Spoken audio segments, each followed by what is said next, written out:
बिस्मिल्लाहिर्रहमानिर्रहीम। Research methods and data analysis में आज का हमारा लेक्चर हाइपोथेसिस पे होगा। हाइपोथेसिस क्या है, इससे पहले हाइपोथेसिस से पहले मैं आपको याद करवा दूं कि स्टार्ट वाले लेक्चर्स में हमने कंसेप्ट्स और प्रोपोजिशंस की बात की थी कि हम डिफरेंट कंसेप्ट्स को मिला के हमारे पास एक प्रोपोजिशन बनती है।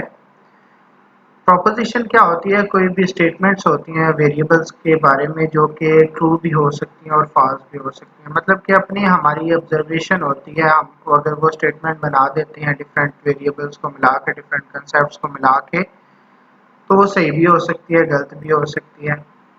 तो इस तरह के फिनोमेनन को अगर हम रियलिटी बेस पे अगर हम टेस्ट करना चाहें, तो इस तरह की स्टेटमेंट अगर हम रियलिटी के साथ उसको वेरीफाई करके या कंपेयर करके उसको टेस्ट करें, तो वो हमारे पास बन जाता है हाइपोथेसिस। मतलब कि हाइपोथेसिस कोई भी आपने सुना होगा कि कोई भी मफरूज़ा होता है, कोई भी बंदा कोई स्टेटमेंट देता है, उसको हम टेस्ट करें अगर, तो वो हमारा हाइपोथेसिस में आ जाता है। कोई भी टेस्टेबल स्टेटमेंट आपके पास क्या होगी? हाइपोथेसिस होगी, जिसको हम रियलिटी बेस पे हम उसको कंपेयर भी कर सकें किसी फिनोमेनन के साथ। तो ये हमारे पास हाइपोथेसिस, तो हम कह सकते हैं कि hypothesis is a verifiable counter part of proposition. जब वो वेरिफिकेशन, एक टेस्टेबल स्टेटमेंट है, जब वो वेरिफिकेशन के मरहले में आ गई तो उसको आप हाइपोथेसिस का नाम दे देते हैं।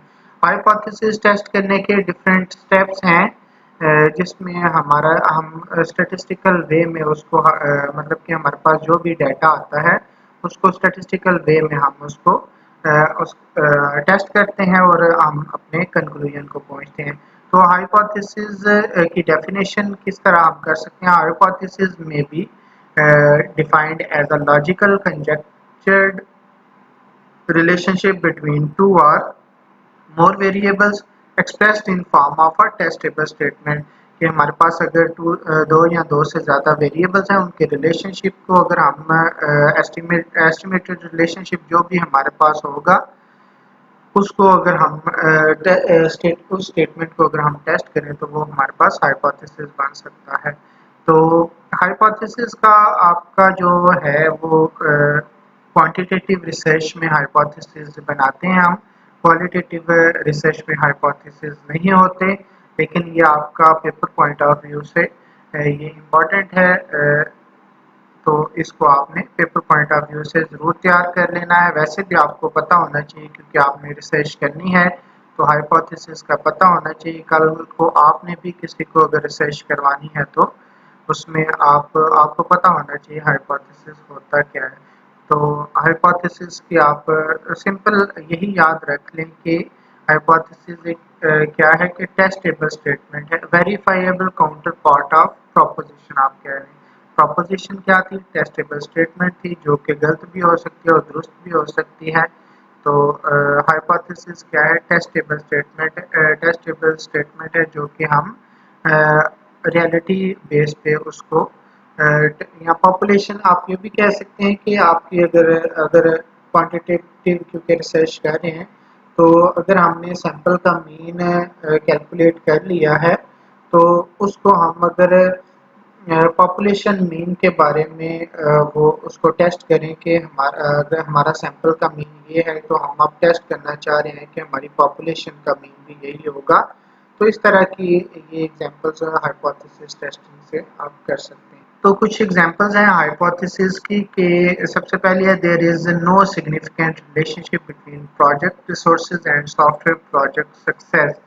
ये वही टॉपिक है जो पहले भी मैंने एक दो लेक्चर में उसके साथ एग्जांपल्स में मेंशन की थी।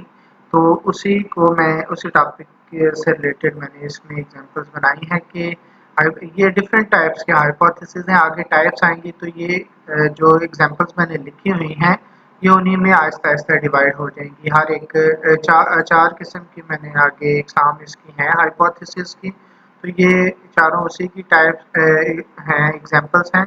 तो अभी आप सिर्फ ये देखें कि हाइपोथेसिस किस तरह का हो सकता है। There is no significant relationship between project resources and software project success.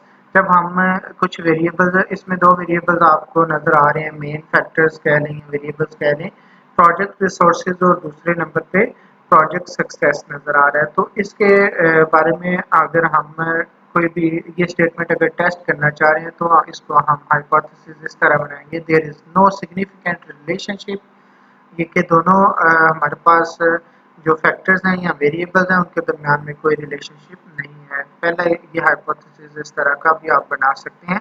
दूसरा हाइपोथेसिस के प्रोजेक्ट टाइम एक फैक्टर उसमें से ले लिया हमने, हमारे जो टॉपिक था उसमें वेरिएबल्स, उसमें से ये एक क्या लें फैक्टर है प्रोजेक्ट टाइम। टाइम था, मैंने बताया था, टाइम था, कॉस्ट था या मैन पावर थी, जो भी आपके पास थे इसके रिसोर्सेज में होते हैं प्रोजेक्ट रिसोर्सेज। प्रोजेक्ट टाइम एक उसमें से हमने सब कह लें कि वेरिएबल या सब फैक्टर उसमें उससे उठा के उससे भी आप टेस्टिंग का हाइपोथेसिस बना सकते हैं कि प्रोजेक्ट टाइम हैज़, अगर आप कंपेयर करें, project time has more significant impact on software project success than other resources. मतलब कि एक रिसोर्स को हमने कंपेयर करके वो भी बता दिया कि ये एक का दूसरे से इस तरह मतलब कि प्रेफर भी हम करके टेस्ट कर सकते हैं। ये भी आपके पास एक किस्म का हाइपोथेसिस है।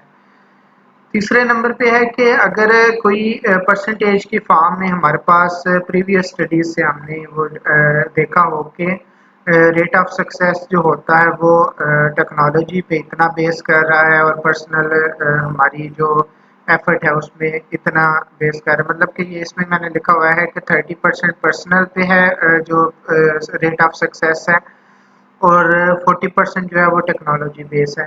तो इस तरह की ये ज़रूरी नहीं ये वाले 30-40% ही हो। किसी ने कोई रिसर्च की हुई है तो आपने उसी का हाइपोथेसिस अगर टेस्ट करना है तो आपने तो डाटा अपने इलाके से लिया, अपने जिधर भी आपकी जो भी पॉपुलेशन हुई उधर से आपने डाटा लेना है, लेकिन इसमें आप एक कोई परसेंटेज जो है वो फिक्स कर लेंगे, फिर उसी को आप टेस्ट करेंगे। तो जब उस परसेंटेज या उस नंबर को आप टेस्ट करेंगे तो वो भी आपके पास एक किस्म का हाइपोथेसिस बन सकता है। तो ये rate of success in software projects is positively affected by 30% by its personal and 40% by technology। तो इसको भी आप टेस्ट कर सकते हैं कि क्या वाकई वो 30% है और 40% है या नहीं। अगर सिंगल वेरिएबल हो तो उसमें आपके पास ये सिर्फ एक डिजिट को भी टेस्ट कर सकते हैं। जैसे मैंने प्रीवियस एग्जांपल दी कि अगर आपके पास पॉपुलेशन है, आप पॉपुलेशन सैंपल का मीन आ गया है, आप पॉपुलेशन का मीन चेक करना चाह रहे हैं, वो सिंगल एक वैल्यू होगी ना मीन, तो वो आप चेक करना चाह रहे हैं, एवरेज चेक करना चाह रहे हैं, तो वो आप वो उसमें आपके पास सिंगल एक वैल्यू होगी। तो इसमें क्योंकि टू वेरिएबल्स के साथ ही लेके चल रहे हैं सारी एग्जांपल्स को, तो इसमें 30% और 40% दो अगर आपके पास इस तरह वेरिएबल टेक्नोलॉजी और पर्सनल आ जाए तो उसमें आप इस तरह हाइपोथेसिस लिख सकते हैं। नेक्स्ट है कि आपकी अगर कैटेगरीज बन जाए ना, एक वेरिएबल के अंदर कैटेगरीज बन जाए तो फिर उसको उसके साथ हाइपोथेसिस किस तरह बन सकता है। तो इसमें है कि technology has a 3 times greater impact on software project success than cost. Technology भी अब एक था फैक्टर था और कास्ट भी एक फैक्टर था ये प्रोजेक्ट सक्सेस में। तो इसमें कंपैरिजन कर दिया है कि टेक्नोलॉजी हैज़ 3 टाइम्स ग्रेटर। अब उसमें 1 टाइम, 2 टाइम, 3 टाइम, 4 टाइम इस तरह आ सकते हैं, मतलब कि अंदर कैटेगरीज बन बन गई हैं। तो ये भी एक आपका हाइपोथेसिस इस तरह भी बन सकता है। ज़्यादातर जो यूज़ होते हैं वो यही होते हैं कि there is no significant relationship, मतलब कि जो मेन वेरिएबल्स होते हैं हमारे उन्हीं पे हाइपोथेसिस बनते हैं, उन्हीं को हम टेस्ट कर लेते हैं। तो नेक्स्ट इनको देखते हैं कि किस किस तरह ये अपने टाइप किस किस टाइप में ये आ सकते हैं। नेक्स्ट है हमारे पास फंक्शंस ऑफ हाइपोथेसिस के। हाइपोथेसिस की इम्पोर्टेंस क्या है, ज़रूरत क्या है, ये क्यों हम ये हाइपोथेसिस बना रहे हैं। सबसे पहला ये है कि जब हमारे रिसर्च ऑब्जेक्टिव या रिसर्च प्रॉब्लम के ऊपर हमने रिसर्च ऑब्जेक्टिव्स अपने बनाए होते हैं तो उसी की बेस पे हम अपने हाइपोथेसिस बनाते हैं और उनको टेस्ट करना होता है। तो जो हमारे ऑब्जेक्टिव होते हैं या रिसर्च प्रॉब्लम होता है हाइपोथेसिस जब हम टेस्ट करेंगे तो इसके साथ साथ क्या होगा कि हम स्टडी पे ज़्यादा फोकस कर सकेंगे कि मतलब कि क्लैरिटी आती जाएगी। पहला हमारे पास फंक्शन है the formulation of a hypothesis provides a study with focus. जो हम स्टडी कर रहे हैं उस पे हम मज़ीद फोकस कर सकेंगे, जो एक्स्ट्रा चीज़ें होंगी उनको हम निकाल देंगे टेस्टिंग में से। It tells you what specific aspects of a research problem to investigate. जो आपने इन्वेस्टिगेट करनी है हम उसी को इन्वेस्टिगेट करेंगे, जो हमारा रिसर्च प्रॉब्लम होगा। नेक्स्ट है hypothesis tells you what data to collect and what not to collect. ये भी बताता है क्योंकि हाइपोथेसिस से हमें अंदाज़ा हो जाता है कि हमारी पॉपुलेशन है किस तरह की है।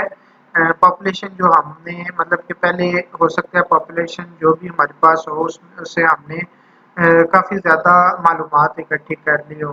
तो अगर आप हाइपोथेसिस पहले चेक कर लेते हैं हाइपोथेसिस मेरा क्या है। हाइपोथेसिस वैसे पहले ही बनाने चाहिए। जब हाइपोथेसिस क्लियर होगा तो फिर हमें अंदाज़ा हो जाएगा कि जो पॉपुलेशन है हमारी उससे हमने जब सैंपल लेना है डाटा कलेक्ट करना है तो कौन सा डाटा कलेक्ट करना है और कौन सा नहीं करना। नेक्स्ट जो टॉपिक है वो डाटा कलेक्शन मेथड्स पे ही होगा, तो उसमें भी आपको मज़ीद बता दिया जाएगा कि किस तरह हम डाटा कलेक्ट कर सकते हैं। तो ये डाटा कलेक्शन का भी बताता है कि कौन सा वेरिएबल हमने के ऊपर कौन से वेरिएबल के ऊपर हम डाटा कलेक्ट करें और किस वेरिएबल के ऊपर ना करें। नेक्स्ट है as it provides a focus, क्योंकि ये फोकस हमें अपनी स्टडी के बारे में देता है क्योंकि मतलब कि वो ऑब्जेक्टिव क्लियर कर देता है। The construction of a hypothesis enhances objectivity in a study. वही बात कि जो हमारा ऑब्जेक्टिव होता है उसके बारे में ये क्लैरिटी दे देता है। नेक्स्ट है हाइपोथेसिस में enable you to add to the formulation of theory.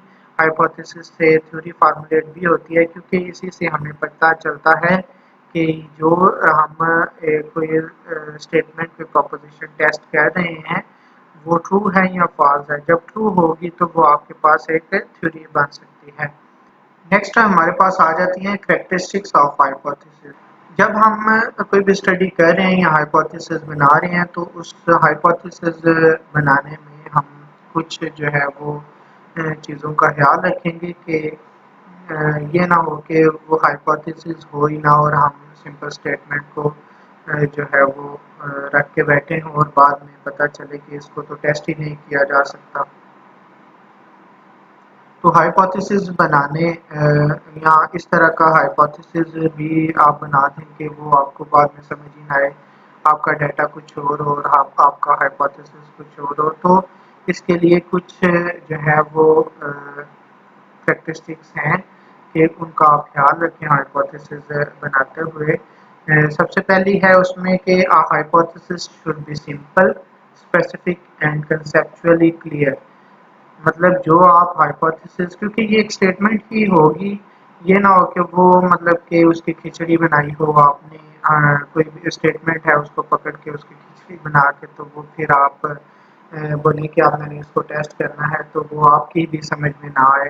तो ये क्या होना चाहिए, जो स्टेटमेंट हो वो सिंपल हो, स्पेसिफिक हो और कंसेप्चुअली क्लियर हो। फॉर एग्जांपल एक सिंपल एग्जांपल आपको दे देता हूँ कि हाइपोथेसिस इस तरह भी बन सकता है कि आपने एवरेज एज चेक करनी हो मेल स्टूडेंट्स और फीमेल स्टूडेंट्स की क्लास में, तो उसका हाइपोथेसिस आप किस तरह बना सकते हैं कि the average age of the male students in the class is higher than that of the female students. तो एक ये हाइपोथेसिस ये एक स्टेटमेंट है, टेस्टेबल स्टेटमेंट है कि चेक करना है कि क्या वाकई ही मेल स्टूडेंट्स की जो एज है वो ज़्यादा है फीमेल स्टूडेंट्स की एक क्लास में से। तो उसको आप टेस्ट कर सकते हैं। ये इजी भी है, क्लियर भी है, सिंपल भी है, सब कुछ मतलब कि इसमें आ रहा है।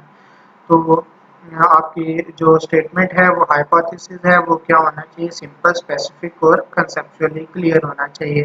सेकंड नंबर पे है कि hypothesis should be capable of verification. मतलब कि जो आप हाइपोथेसिस या स्टेटमेंट दे रहे हैं वो उसमें कैपेसिटी होनी चाहिए वेरिफिकेशन की। अगर वो वेरिफिकेशन नहीं मतलब कि जैसे कि मैंने बताया कि प्रोपोजिशन क्या थी कि टेस्टेबल स्टेटमेंट है, तो उसको अगर हम वेरीफाई कर सकें एक रियलिटी बेस पे तो वो हमारे पास हाइपोथेसिस बनता है। तो अगर वो वेरिफिकेशन हम उसकी कर ही नहीं सकते तो वो हमारे पास हाइपोथेसिस नहीं होगा, वो सिंपल वो टेस्ट स्टेटमेंट ही रहेगी। तो नेक्स्ट है hypothesis should be related to the existing body of knowledge. इसमें ये है कि आपने अगर प्रीवियस स्टडीज क्योंकि आपने लिटरेचर रिव्यू किया होगा तो एग्जिस्टिंग बॉडी जो है वो नॉलेज में नॉलेज की जो लिटरेचर है एग्जिस्टिंग उससे रिलेटेड होना चाहिए, मतलब कि उसमें से आप हाइपोथेसिस लें तो वो आपका हाइपोथेसिस ठीक होगा।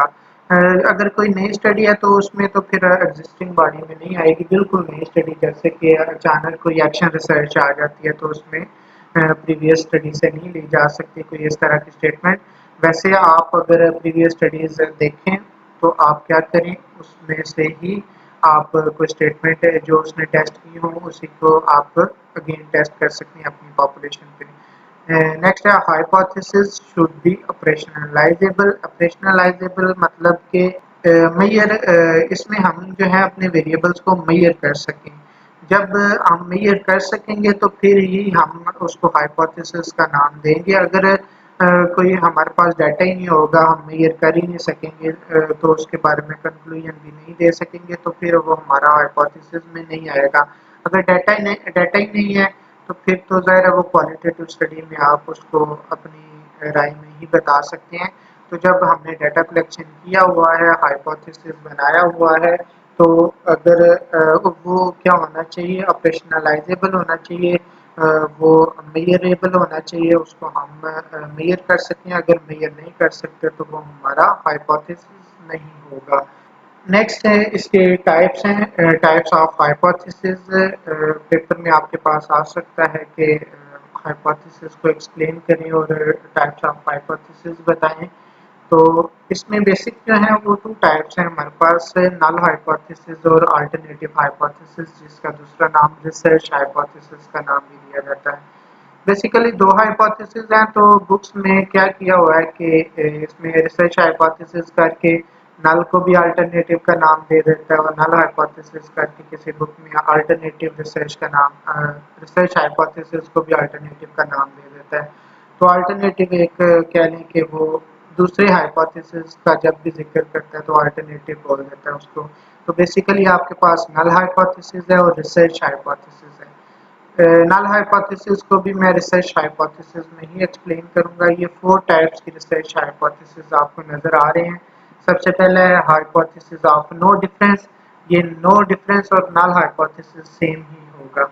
उसके बाद हाइपोथेसिस ऑफ डिफरेंस है, उसके बाद हाइपोथेसिस ऑफ प्रेवलेंस है, हाइपोथेसिस ऑफ एसोसिएशन है। प्रीवियस जो मैंने एग्जांपल्स दी वो भी इसी से ही वो एग्जांपल्स इन्हीं चारों में से थी। वो मैं बताता हूँ कि वो एग्जांपल किस किस में आएगी।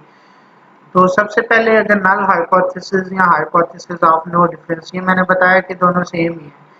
तो ये क्या है कि when you construct a hypothesis specifying that there is no difference between two situation, कोई भी आपके पास दो वेरिएबल हैं, दो ग्रुप्स हैं, दो आउटकम्स हैं, कोई भी अकरेंस है किसी कंडीशन की, कोई फिनोमेनन है, कोई भी दो इस तरह की हैं, आप उनमें जो है वो डिफरेंस चेक कर रहे हैं तो उसका हाइपोथेसिस आप अगर बनाएंगे तो वो नल हाइपोथेसिस को उसका नाम दे दें या आप उसको हाइपोथेसिस ऑफ नो डिफरेंस का नाम दे दें।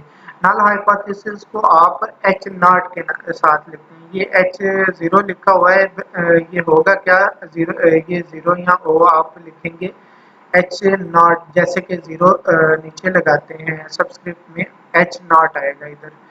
तो नल हाइपोथेसिस को हम एच नॉट के साथ लिखेंगे और इसकी एग्जांपल क्या आ सकती है कि there is no significant relationship, मतलब कि मैंने ऊपर बताया कि जब आपके पास two situation, two groups, two outcome या कुछ कंडीशंस इस तरह की आ जाए जिसको आप टेस्ट कर रहे हो, डिफरेंस उसमें चेक कर रहे हो कि देयर इज नो डिफरेंस, तो आप क्या कर रहे होते हैं, नल हाइपोथेसिस टेस्ट कर रहे होते हैं।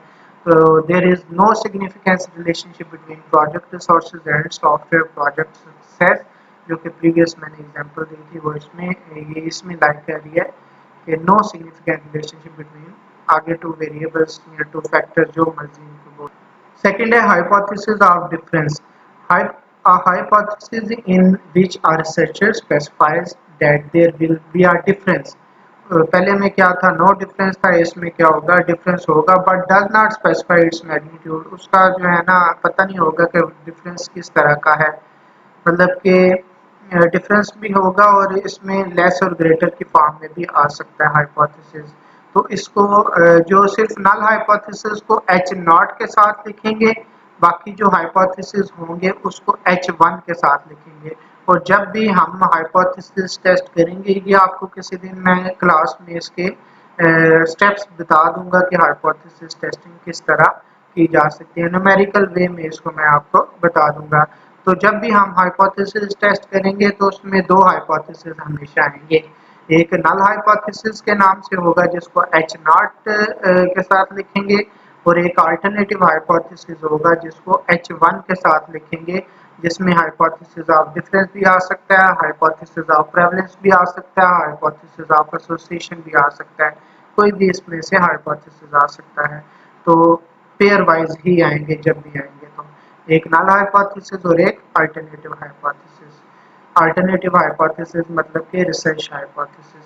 तो इस सेकंड वाले हाइपोथेसिस में, हाइपोथेसिस ऑफ डिफरेंस में, एग्जांपल इस तरह ली जा सकती है कि प्रोजेक्ट टाइम एक जो हमारे पास फैक्टर है, has more significant impact on software project success than other resources.